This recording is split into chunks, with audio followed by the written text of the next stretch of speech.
விழுப்புரம் நாடாளுமன்ற தொகுதி அதிமுக வெற்றி வேட்பாளர் பாக்யராஜை ஆதரித்து முன்னாள் அமைச்சரும் அதிமுக மாநிலங்களவை உறுப்பினருமான சி.வி. சண்முகம் வாக்கு சேகரிப்பில் ஈடுபட்டார்.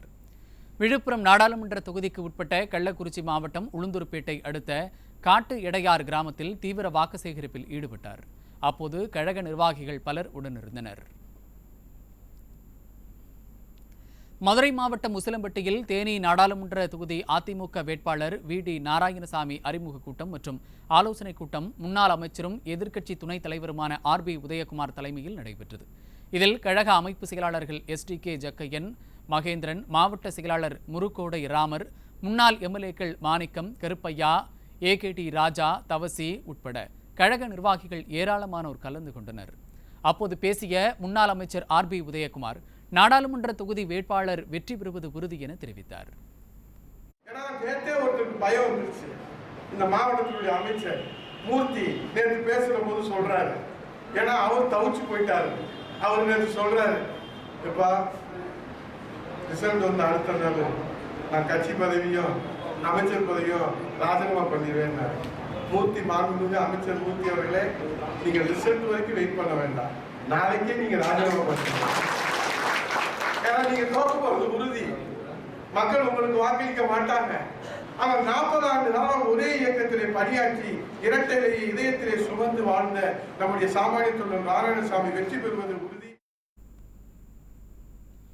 புதுக்கோட்டை மாவட்ட அதிமுக அலுவலகத்தில் முன்னாள் சுகாதாரத்துறை அமைச்சர் விஜயபாஸ்கர் தலைமையில் அதிமுக செயல் வீரர்கள் ஆலோசனைக் கூட்டம் நடைபெற்றது. இந்த கூட்டத்திற்கு வருகை தந்த முன்னாள் அமைச்சர் விஜயபாஸ்கர் மற்றும் வேட்பாளர் கருப்பையாவுக்கு உற்சாக வரவேற்பு அளிக்கப்பட்டது. இதில் அதிமுக நிர்வாகிகள், தொண்டர்கள், கூட்டணி கட்சி நிர்வாகிகள் உள்ளிட்ட பலர் கலந்து கொண்டனர். இதனைத் தொடர்ந்து திருச்சி நாடாளுமன்ற தொகுதி வேட்பாளர் கருப்பையாவை ஆதரித்து முன்னாள் அமைச்சர் டாக்டர் சி. விஜயபாஸ்கர் பேசினார். அப்போது திருச்சி நாடாளுமன்ற தொகுதியில் அதிமுக தான் வெற்றி வாகை சூடும் என சூளுரைத்தார். திருச்சி பாராளுமன்ற தேர்தலில் நிச்சயமாக முன்னின் மைந்தராக நம்முடைய அனைத்து இந்திய அண்ணா திராவிட முன்னேற்ற கழகத்துடைய சார்பில் கூட்டணி கட்சிகள் சார்பில் போட்டியிடக்கூடிய இளம் வேட்பாளர் இரட்டலை சின்னத்தில் நம்முடைய திருச்சி நாடாளுமன்ற தொகுதியில் எடப்பாடியார் களம் இருக்கிறார். மகத்தான வெற்றியை இரட்டைகளை சின்னத்தில் நாம் பெறப்போவது உறுதி உறுதி உறுதி. வேலூர் மாவட்டம் அணைக்கட்டு சட்டமன்ற தொகுதியில் அதிமுக வெற்றி வேட்பாளர் அறிமுகம் மற்றும் செயல் வீரர்கள் கூட்டம் நடைபெற்றது.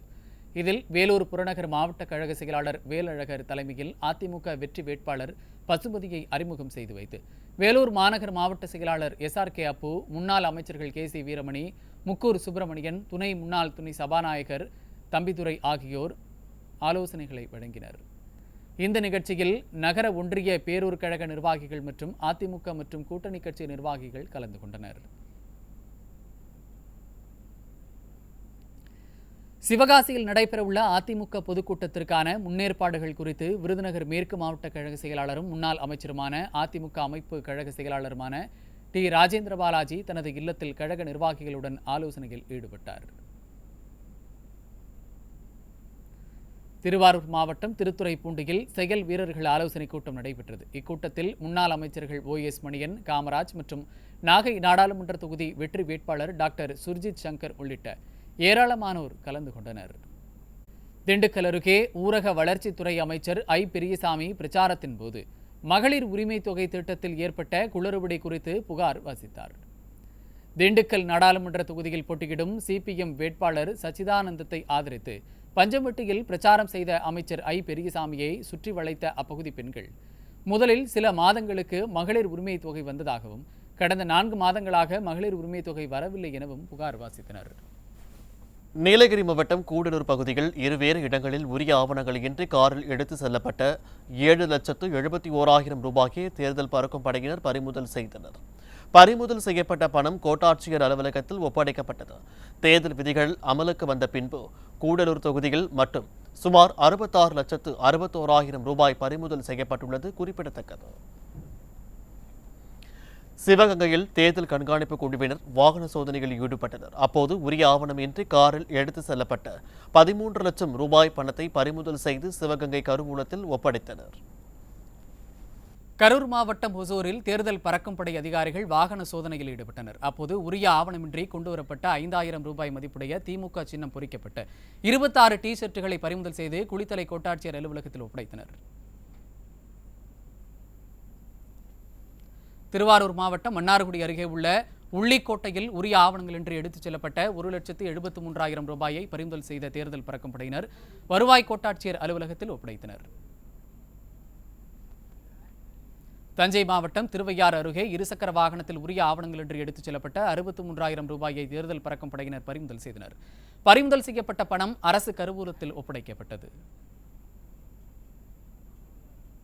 திருப்பூர் மாவட்டம் தாராபுரத்தில் உரிய ஆவணங்களின்றி எடுத்துச் செல்லப்பட்ட நகை மற்றும் 91 லட்சம் ரொக்கம் தேர்தல் பறக்கும் படையினரால் பறிமுதல் செய்யப்பட்டது. ஆலங்கியம் சாலையில் உள்ள வாய்க்கால் பாலம் அருகே உரிய ஆவணங்களின்றி இருசக்கர வாகனத்தில் எடுத்துச் சென்ற 14.82 கிராம் எடை கொண்ட தங்க நகை மற்றும் 91 லட்சம் ரொக்கத்தை உதவி தேர்தல் நடத்தும் அதிகாரியிடம் ஒப்படைக்கப்பட்டது.